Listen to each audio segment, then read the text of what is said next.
Good afternoon, fam. It's your girl, Miss Diva Trucker. I'm coming to you today with another episode of trucking news and what's been going on in the trucking industry. I am in Kentucky right now, so I did get my load delivered down to where was I going? McDonald, Georgia. I did do that. And I got loaded up, came and brought a load up to Tennessee this morning. Now I'm back in Kentucky on my way to Dallas. I'm trying to get out of the way of the storm, okay? So if y'all haven't heard, it's another storm that's coming this way this weekend, supposedly. It is right now, it is like 37 degrees. It's cold outside. So, you know, I'm glad to be heading to Dallas. So I have to be down there to Dallas by Friday. And yeah, we're back on the road. Ripley, you want to say hello? Ripley changed his outfit, y'all. So he got on his puppy wear straight from Walmart. Say good morning. Say good morning. Good morning. But other than that, y'all, that's it.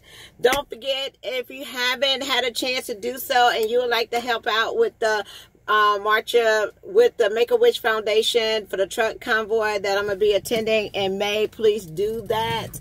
I will try to put a link in the description box. Also, don't forget about the truck show. The truck show is going to be March the 28th through 31st. Hopefully, I can get some interviews with some people this year.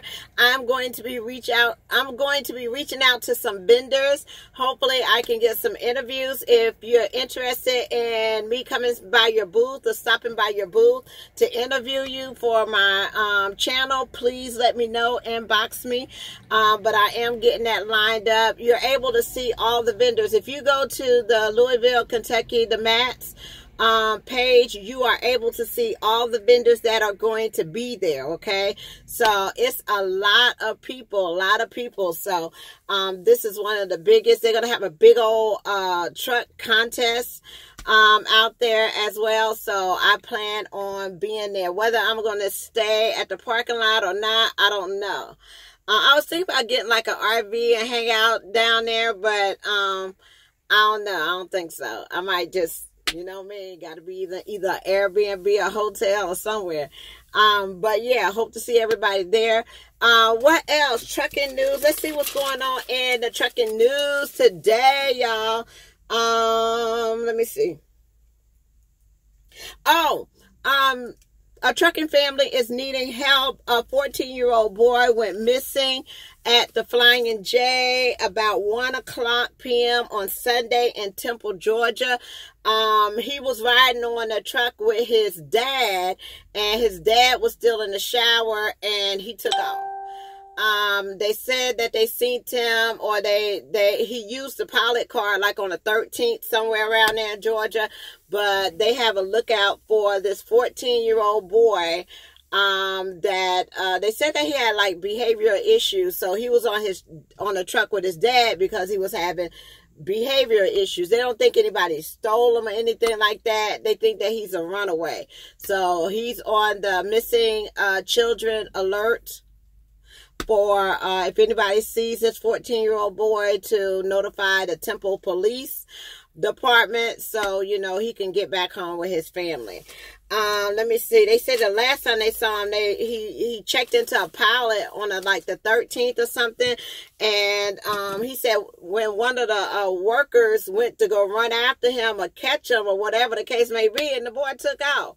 So they still out there trying to find him. But if y'all run across him or know anything or heard anything about this young boy who's 14 years old that was on the truck with his dad, please give the Temple, Georgia police a call, okay?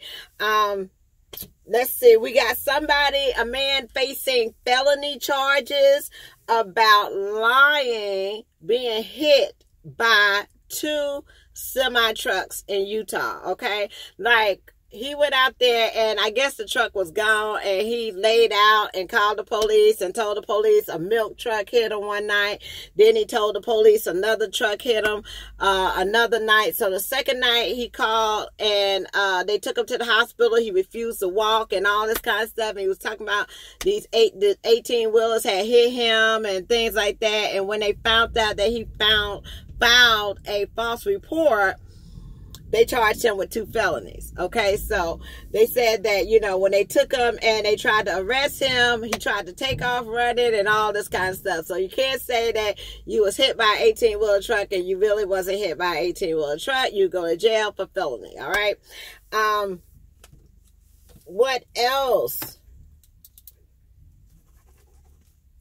January the 11th, down in Marietta, Georgia, there was a shop, a repair shop, a truck repair shop that had a tanker truck try to offload $10 million in meth, liquid meth. Okay, so the shop owner went to jail. He's in jail right now on no bond, but they're trying to figure out where it came from. He said he had no idea. Customers drop off stuff there all the time, but when they went into the tanker, it's a tanker. So when they found out what it was a street value of $10 million worth of meth. So somebody gonna be in jail for a long time.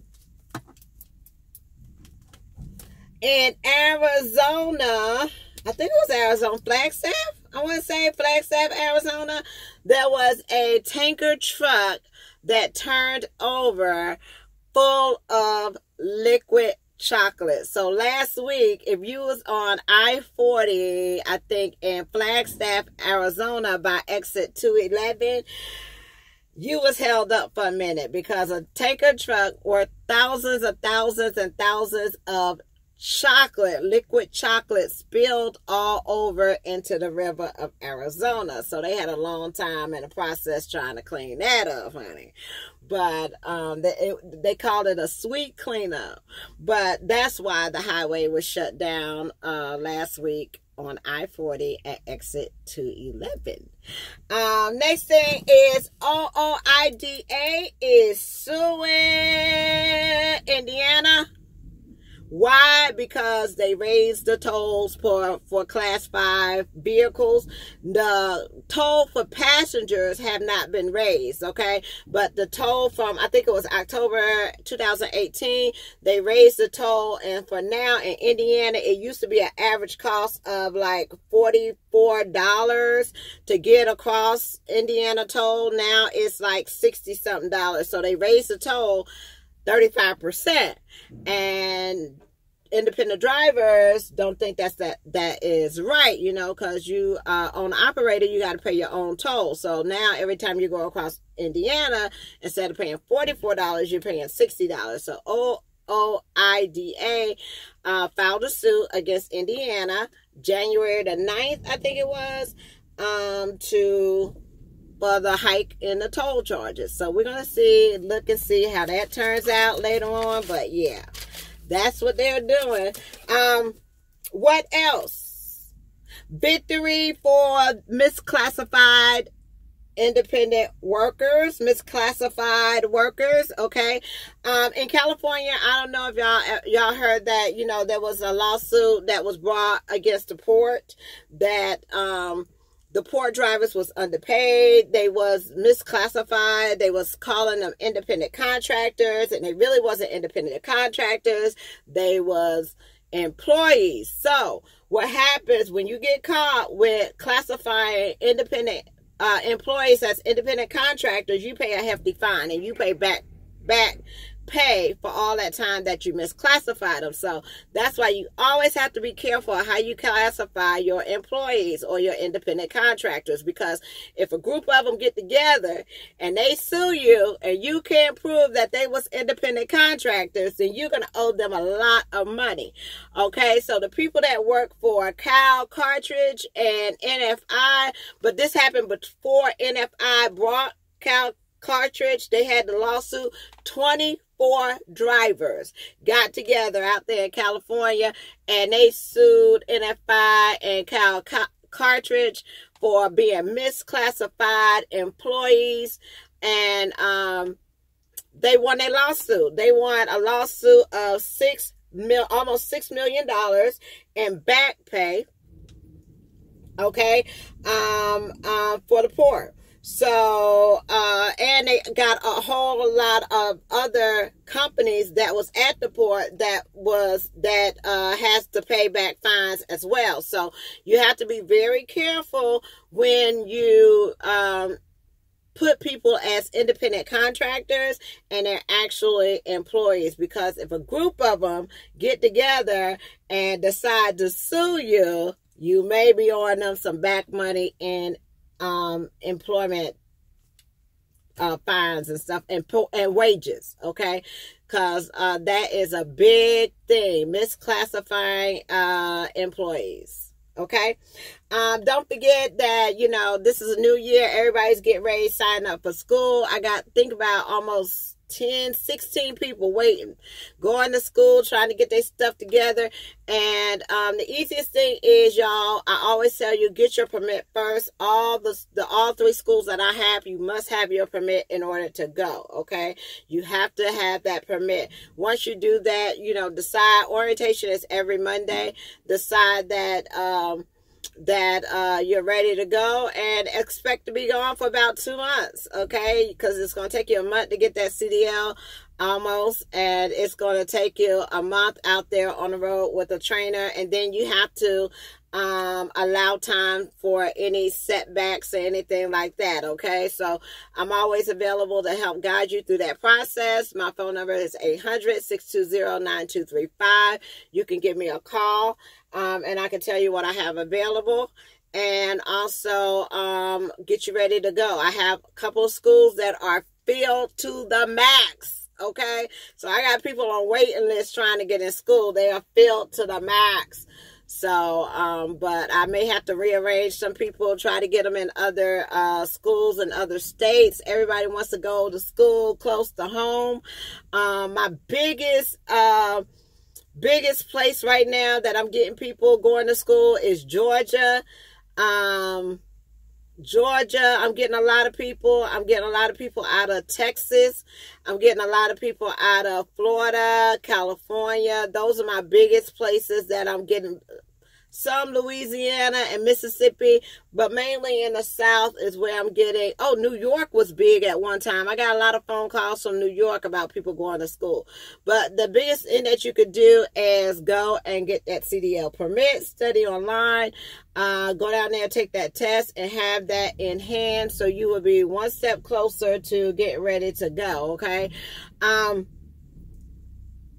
If you have made your year of your contract, if you are coming up on your year and you want to see what's out there, you're thinking about going to another company, or you think about switching companies, or, you know, seeing if there's more money available for you, give me a call as well. If you finish that year, your first year of trucking, you want to, you know, maybe do some dedicated regional, maybe want to cut back a little bit, whatever the case may be, give me a call so I can assist you with that to see what the next step is as far as increasing your pay. Also, if you are looking to lease and you're wanting to try that out and see what kind of leases are out there for you, give me a call as well. Just remember, when you go to school, you're under all my schools, you're under a contract for 12 months, okay? Everybody stay that 12 months? No circumstances happen that they're not able to complete the 12 months. But keep in mind that if you do not do 3 months of solo driving, you will have to go through training all over again, okay? I can't do anything with you unless you have 3 months of solo driving, okay? After that, you may be okay, but you at least got to have 3 months of solo driving. It's very good for you to complete your year at your first company, so you don't look like you're just jumping around from company to company, because once you get your year, they're going to be looking at how many jobs you done had in that year, okay? I just got my green light, y'all, so I'm going to have to cut this video, go ahead and put my seal on and get on out of here while I can. and head down to Texas. All right. So peace, love, joy, and happiness. You all have a wonderful day. If you need me, you can call me 1-800-620-9235. Bye.